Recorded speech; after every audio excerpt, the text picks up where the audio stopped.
Hey everybody, remember that there's some important information here, so you might want to pause the video and take a quick read.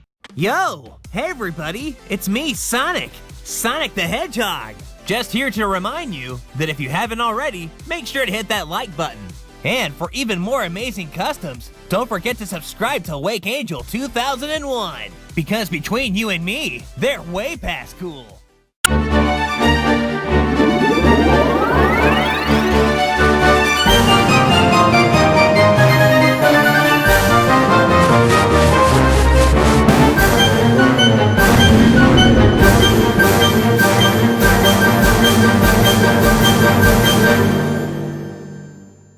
Hello my friends, this is Wake Angel 2001 coming at you with the next part of Lawrence's commission, Cream the Rabbit.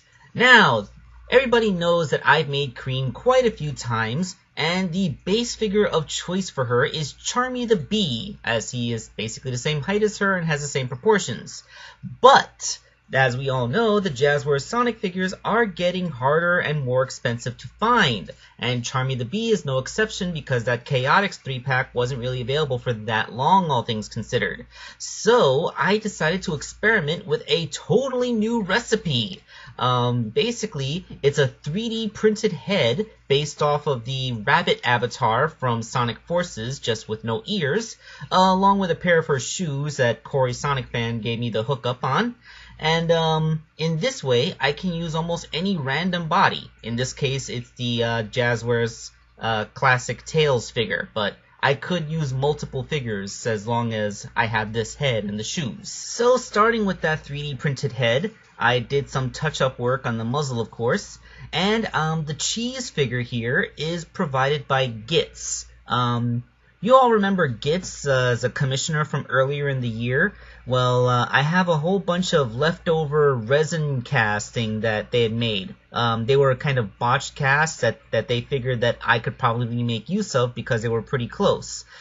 So there were a few resin cast Chows based off of Tomi's Chow figure, and this one was intact enough that with only a few minor touch-ups, it was a perfectly serviceable little Chow figure.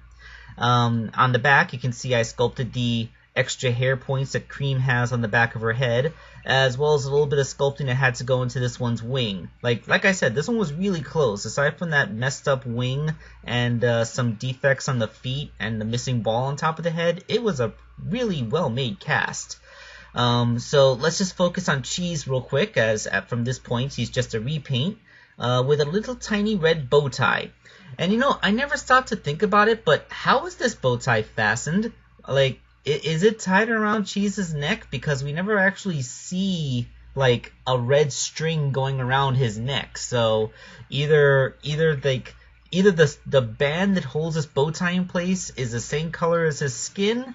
It's pinned directly onto his chest. He has a fat roll that's rolling around so that you can't see it. Or, you know, maybe it's just a video game character design and I'm putting too much thought into it. Okay, so let's get back to making Cream. Okay, so of course Cream's distinguishing feature are her big old bunny lop ears, which are made out of epoxy sculpt. I would actually dread printing these things out. I can almost guarantee that were these part of the model, there's no way that they would come out clean on my 3D printer. Especially up at the top where they curl over themselves. I could just see all the hanging strings, and no, I just do not think that it would work. Of course, the biggest issue that I've had with my Cream figures in the past is since Charmy has a conjoined eye like Sonic, and I had to sculpt the bridge that separates them, people say that this gives Cream a little bit more of a stern expression, which some feel doesn't fit her character. So now that it's done on an actual rabbit's face, the eyes are not conjoined to begin with, I'm hoping that this is causing a more natural shape for Cream's eyes that, you know, people like better. So what do you think? Now that you've seen Cream's head built off of the rabbit avatar's head from Sonic Forces, does this look better? Does this look like a way that I should continue making Creams in the future? Or do you think that basing it off a Charmy head is the better way to go? So yeah, let me know in the comments.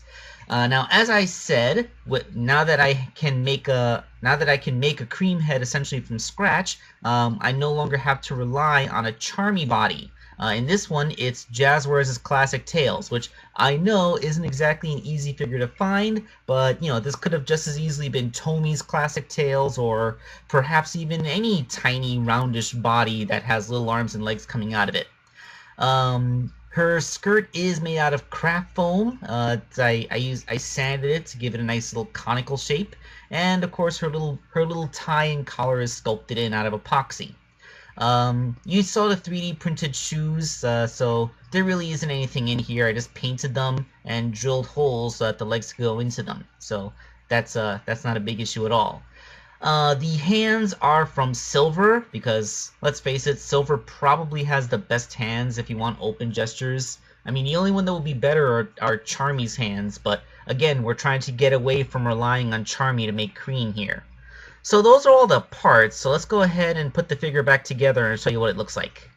And so here she is, Cream and Cheese, the eponymous little duo of the little kid characters from the Sonic the Hedgehog franchise. So, what do you guys think? Does she look any better with a 3D printed head than she does as a Charmy alteration? Let me know in the comments. And of course, one more time, I want to send out special thanks to Corey Sonic Fan, the guy my 3D model guy who hooked me up with the Avatar head and the Cream shoes, and to Gitz who hooked me up with the resin cast of the little Chow figure so I didn't have to make one from scratch again.